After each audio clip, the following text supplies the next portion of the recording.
Graham Ellis, 38 years of charity work here in Harlow for a number of great causes. Do you mind if we just take you back to what was the first event you took part in and why?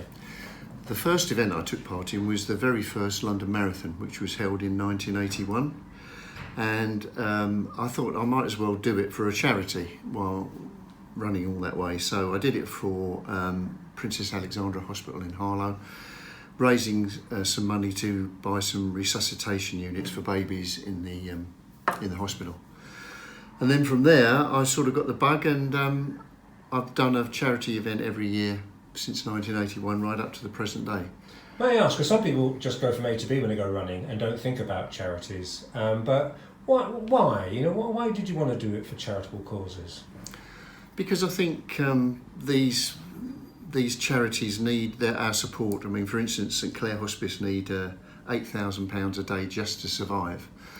And when you think how much that is a year, it's millions. And without people doing events like I'm doing, they get very little help from the NHS. And so they wouldn't survive without people like me doing mad things like I've done. I know there's a long list in front of you that we'll have as part of this news item, but any particular highlights, that you thought either great satisfaction or, boy, I've gone the extra mile, so to speak? I would think probably there's three of them. The first being climbing Kilimanjaro, I think in 1994. When you get up to 20,000 feet, it's very difficult to breathe. But I managed that. Machu Picchu was another one. It's not just a question of going up the last bit. You have to go from kilometre 88, which is a long, long way. And again, you have to go over sort of 10,000 feet peaks to get there. But I suppose the coast-to-coast ride across America in 2015, it was just 3,000 miles from San Diego to Florida, was probably the most difficult. But I did that for Alzheimer's Society. My dad, unfortunately, died of Alzheimer's, so that was very sort of special to me. And that cycle, what was the hardest? I mean, how many miles were you cycling a day, and what were the hardest parts? Between about 70 and 100 a day. And at my age, I was 60, I think 65 at the time. It was hard, but it got a bit easier as you got a bit fitter. But the hardest bits were definitely over the hills, really, in Texas and stuff, and California. But we had a good group of people with us, and we had support. We had tents in the evening, all our food was prepared for us, and then we just went on the next day. So all you had to worry about was yourself and the bike. And how have you gone about fundraising? And even today in 2018-19, how do you fundraise? And has fundraising changed? Is it any easier, any harder? I think it's about the same. I mean, having done a number of events for a number of national and local people, I get people approach me to say, well, we think we've got a worthy cause, would you do it for me? So I have a think about it and look at it and then decide who I'm going to do it for.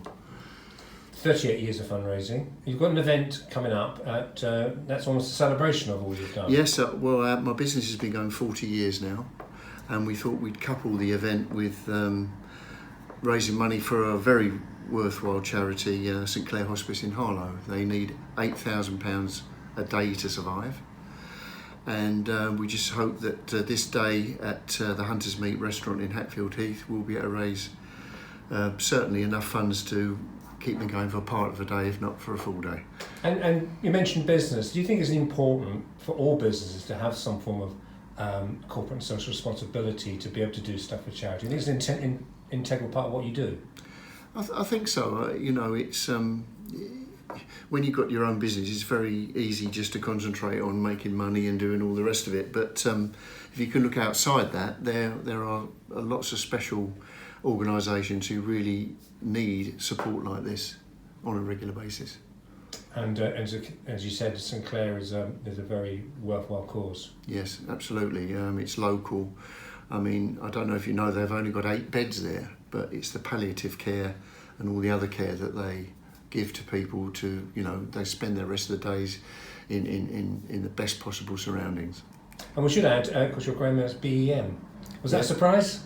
Very much a surprise, yes. I was given the British Empire Medal in the Queen's New Year's Honours List in January 2014.